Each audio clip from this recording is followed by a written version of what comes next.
عبد الله بن عمر بإسناد يتوغر قال في الفتح نتاتا الإمام ابن حجر يوتي فتح الباري وي إنه صحيح وندما نسلي أنه قال وند كان قوي لا يسجد رجل إلا وهو طاهر وعبد الله بن عمر كذبين قول سجد أسمنا رمضان فيجمع بينهما وي من حمله على الطهارة الكبرى يوكو فاني لو وندما وتسجد مودon si wana hara ko laamudo hara ko tawdo jogi laabal mawgal bi maana mi tawdo yani si tawara ko mawda e longal sujjata doni tahatul kubra laabal mawgal gal ngandi ko dum don ko fanda ko at-taharatu min al-bina aw won gasa jette dum aw ala halatul ikhtiyar ma dum hara ko al-hali suban bi maana كنتي سبا والأول على الضرورة وهي هرانو كنتي نسبين دينا سو سود يسموتاي سود جاي مولا باسو أتينا باي ولا با وهي هرانو كنون ويقول كنتي وانا بي وسود جاون كنون هراي كستاي ضرورة لو يعني أري جوني ضرورة أري كنتي سبا ستاي هرا وسود أتينا سود جونغول سبو وند ولا وهكذا ليس في الأحاديث ما يدل على اعتبار طهارة الثياب والمكان ويكون من على حديث جدول إن كنت تندني وندما إنه كنت تلا بتنتي لا بنوك بيتا نكون لا إما نكون نو إما تنتي ما كنا لا وأما ستر الأورى والاستقبال مع الإمكان أما سور والأورى إن تعرض تنتي سور الأورى وند إفيت تقول إبراهيم تينو نيمي فقيل يا أن إنه معتبر اتفاقا وندما دون كونتا افوتانغا كارامكو بن متوارا تون اونتيغي نفيوتيغي بلاون وان نونغاني مسوري اوراكو قال في الفتح امام الحافظ ومالك في الباري لم يوافق ابن عمر احدا على جواز السجود بلا وضوء ويتيغي تيغو سيدنا عمر بدر دا يوترنو وندما داغا غودو سجود على وندا اسالغي hay goto hawrunde dal e makko ya dal e makko إلا الشعبي سمعنا إمام الشعبي ابتدوا كم عبد الله بن عمر أخرجه ابن أبي شيبة يأتي منهم عنه ويتكلم كذا عبد الله بن عمر بسند صحيح يتوب رسالة وأخرج أيضا ويأتي كذا عن أبي عبد الرحمن السلمي وجدت ورو كذا كان أورو ابن أبي شيبة أنه كان يقرأ سجدا ويراد لك مجانا سجدا ثم يسجد ركعة سجدا كان عبد الرحمن بن سلمي وهو على غير وضوء تعاون لا يسلي إلى غير القبلة هكذا فمتاك لهم وهو يمشي رحمه ويها ويومئ إيماء وجوف عليه ومن الموافقين ابن عمر نجاء توتب بن عبد الله بن عمر من أهل البيت إمودين بسول مكرم من أبو طالب والمنصور بالله تعالى بيتنا توتب بكم والمكرم كان سورتون كان يوتم ياري عبد الله ابن عمر اللي رويته فانا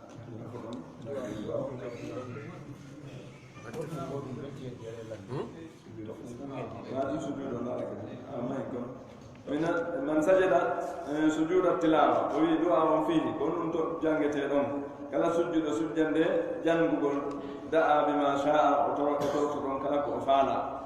سجود دون ولم يصح عن رسول الله صلى الله عليه وسلم في ذلك سلالك ويقع إلى دم جانك سنميرون إلا حديث عائشة من حديث قالت بما كان رسول الله صلى الله عليه وسلم يقول وإن لا تلك بما كان في سجود القرآن فسجد إلى القرآن سجد وجهية يسأل من سجني للذي خلقه ونند أنتقدم وشق سمعه وسيك نند مقدم وإنن وإنن وبصره يجيد مقدم بحوله فير مقدم كان الله وقوته دول مقدم فتبارك الله الله وبارك أحسن الخالقين مجد يعني كان الله مجد تقول نوي ما أنا مودم ما كان الله تقول مقدم الله كفتير مجد رواه الخمسة جوب في الحديث إلا ابن ماجه ورواه الحاكم وصححه الترمذي وابن سكن وقال في آخره ويكلم الحديث ثلاثة ويقول من لا ابن سكن في لك ويقول لا بتت يعني سبحان سجد وجل عضو على أنه ينبغي أن يقول في سجوده وإنما هاني لأنتي لك سجود مكو سبحان ربي الأعلى سنة دورني يوم ينظر تودون إذا سجد ستيو سجود التلاوة في الصلاة ستيو سجد أراكو جند القرآن أنكم كبير جلد كبير أراكو جند دعاء واتهم ستيو أنتي سجدني جلد فهرنا جند وصلى الله وسلم وبارك على نبينا محمد وعلى آله وصحبه وسلم الحمد لله يا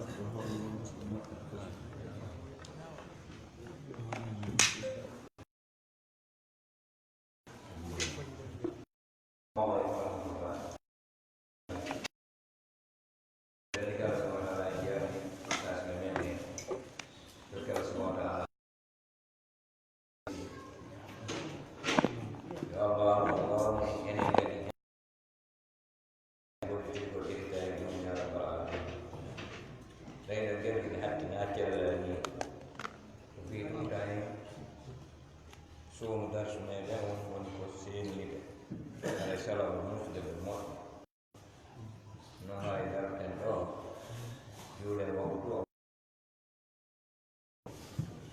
allora se ne vuoi l'anni che è da solo allora poi mi devo andare kasu jugordo ara salliga ko sitai ko won ko jamu dar ni ka dino jogi Quran on tay go sella ala on ti jangi ko wala dum mara ko wonda salligi bay ko holli goto holli do wonde on ti sella tale mo sujja on ibno wal ko sella tale mo sujja salliga ko go holli no sella on ti allora noi netto i muawi famu illa ɗin hara no wawi si goɗɗo o salligi hara seytane dogi mo ɓuuri so tawi hara o salligaki e ko nandi si sellata kadi fewigol mo salligaki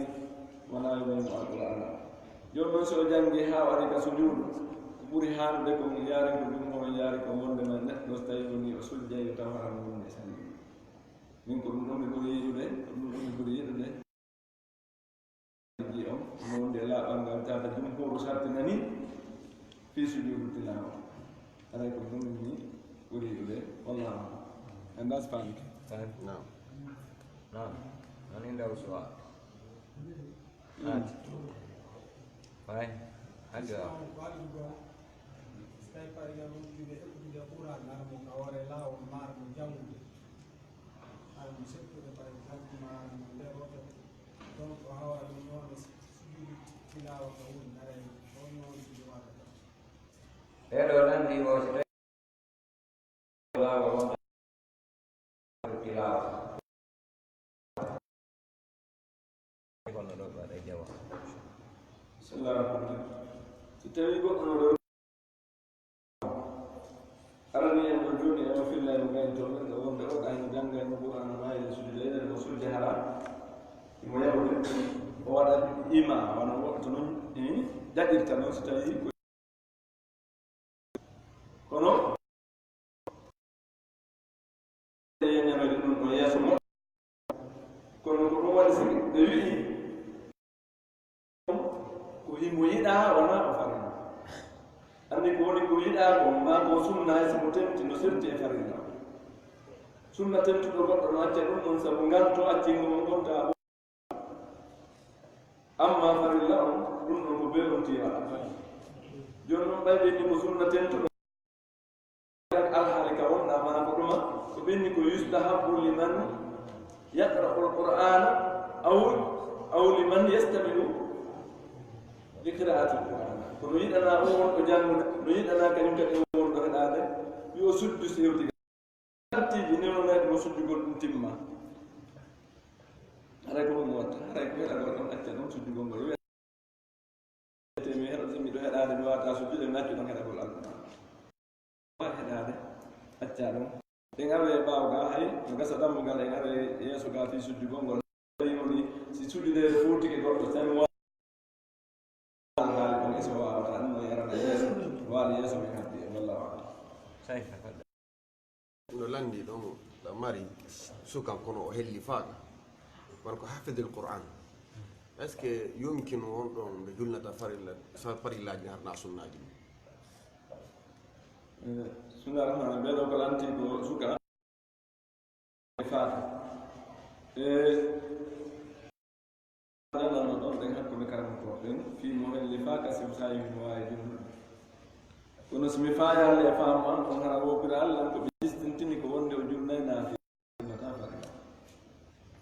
wonde filayel sonnaji o janga wosi no sella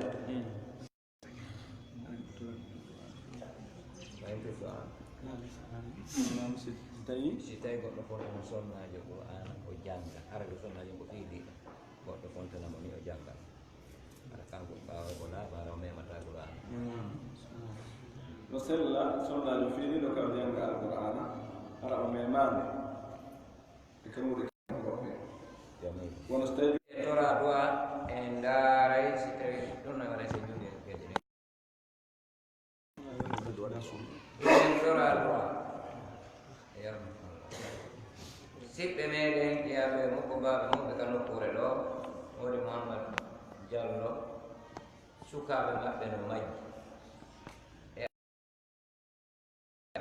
sukaɓe ka woni ɗon ɓe annda ka ɗon ɗo heɓe ɗum e nder suudu ɗiɓe tori ɗo e Allah jonnutoyemɓe e jammaɓe awa suudu maɓɓe sumi e ɗe o somen ɗo haray wonkilu tal ɗon kono ko jogii kon fof sumu haray neɗɗodirama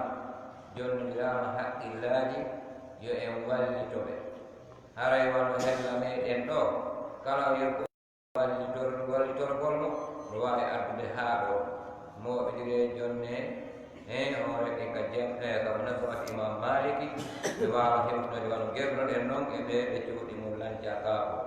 haray noon kadi yimɓe ɓen no ɓurdi tawi no woodi gal marɗo ko ɓuri wawi taw ella ala so on ti ƴettoyi tawnimo kadi ella ala si en jonnodiri ɗo kadi yeru heɓuɗen ɗo kadi en hewtinayi wona ɓen ɓen yeeso fili mum ɓe hewtunama haray ko woni kon ɗon fof ko woni ko wonki bani adama woni ko nanuɗen ko noon suudu sunna e sukaɓe intervene goɗɗo e andi siitoɗe e hoore piimo haray ɗum hutertaki hande kadi kadi mbiya yo Allah on waɗa o sofra yo Allah waɗama afana bakkatu yo Allah dandu heddiɓe ɓen waɗa hijaɓe ɓeygude ɗiɗi haray e mamuɓe no gaaɓe ɓe waɗa en duwa on fiiɗe ay siɓɓe anciɓe